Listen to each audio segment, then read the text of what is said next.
back with comedian David Boyle, and I'm quitting alcohol.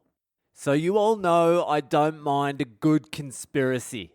I don't dedicate my whole entire life to conspiracies anymore, and I haven't done that for a good 10 to 12 years, maybe 8. And it seems a lot of you listeners don't mind a conspiracy yourself because you like sending me a conspiracy or two. And I can pretty much get into them all because I don't believe a fucking word coming out of anyone's mouth, especially authority figures. So it isn't hard for me to get on board. I can jump on board just about anything. Throw me a little bit of fucking moon landing. I can get on that. Throw me a little bit of September 11. Throw me a little bit of Operation Paperclip. Throw me a little bit of mind control. I can get into the Jews running the world. I can get into aliens walking amongst us. I can do the royal family of fucking reptiles. I can do the lost city of Atlantis. I can do there's alien spaceships buried under the ice in Siberia. I can do the fluoride in the drinking water.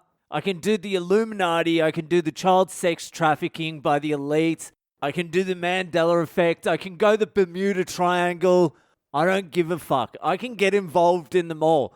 The only one I cannot get involved with, and you seem to be pushing it on me, but please, if you are into this conspiracy, I'm not interested. I cannot get involved in the flat earth theory. And it's not even because I don't think the world might be flat either. It's because I do not give a fuck if it's flat or not. It would not change a single fucking thing in my existence if the world was flat and not round.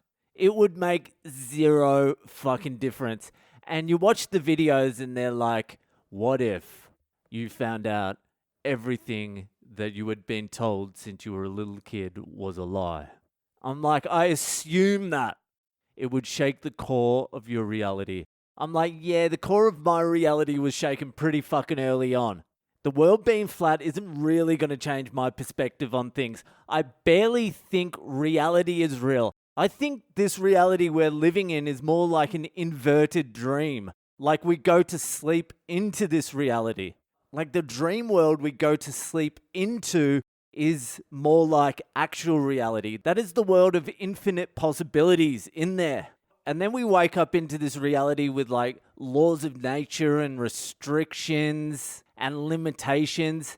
It's a very limited reality. So finding out the world is flat is not going to rock the foundations of my reality. I took acid and smoked DMT once, and I could reach out and touch the moon. There was no distance. I realized you could travel back and forwards in time and space. There is no such thing as space. Everything's an illusion. I'm just trying to work out what it's an illusion of. And I haven't come close to figuring that out yet. Maybe if I spent more time thinking about that and less time yelling into microphones about my rig, then I might get a little bit closer to the truth. But for now, I just want you to know emphatically, I do not give a fuck if the world is round or flat or square or oblong. I do not give a flying fuck. So that will be enough of the flat earth theory. You can still send me the others. I'll have a look at the others. I'm still down for a little bit of the Jews running the banking system. So if you've got any real juicy shit, send it through. But I do not care what shape the world is. Anyway, it is Boyle Breaks History again.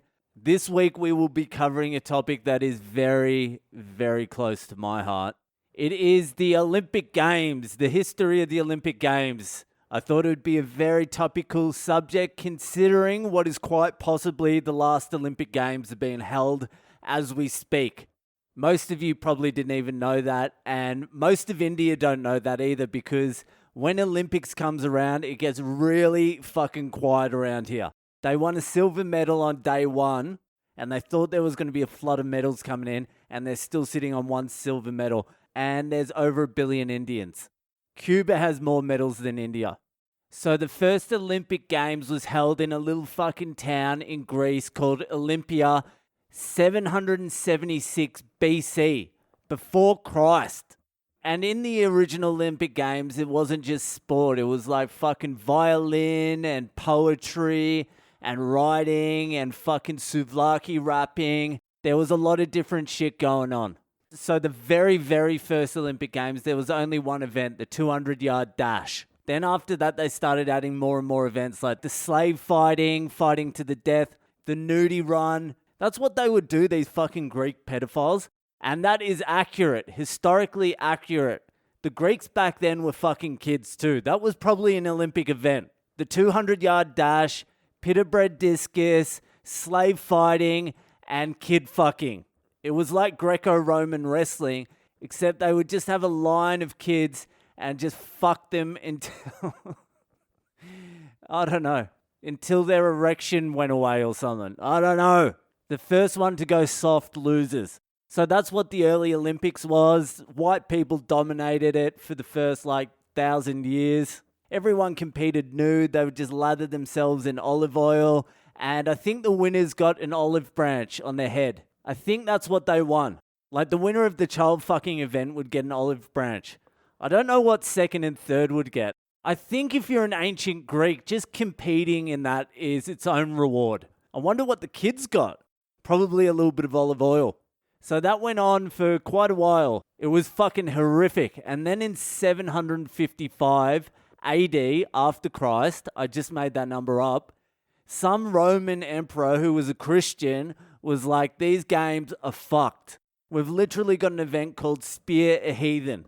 It's now called Javelin, but back in the day, if you didn't think the Bible was real, they used to spear you. So he banned the Olympics, whoever that cunt was, and it didn't come back till 1896. Athens Olympics in 1896. I don't know who competed in that one. I assume the Whiteys. The Whiteys dominated that Olympics and probably the next 2 or 3, and then we started getting worked. No, actually, I think Whiteys were doing all right up until the 40s maybe, because Australian athletes were still winning track medals back in those days.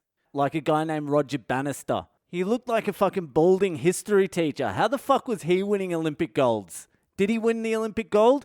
Or was he the guy who broke the 3-minute mile? I have no idea, and I also don't care. Hopefully this is the last Olympics. That's it for Boyle Breaks History this week, and I'll see you the fuck later.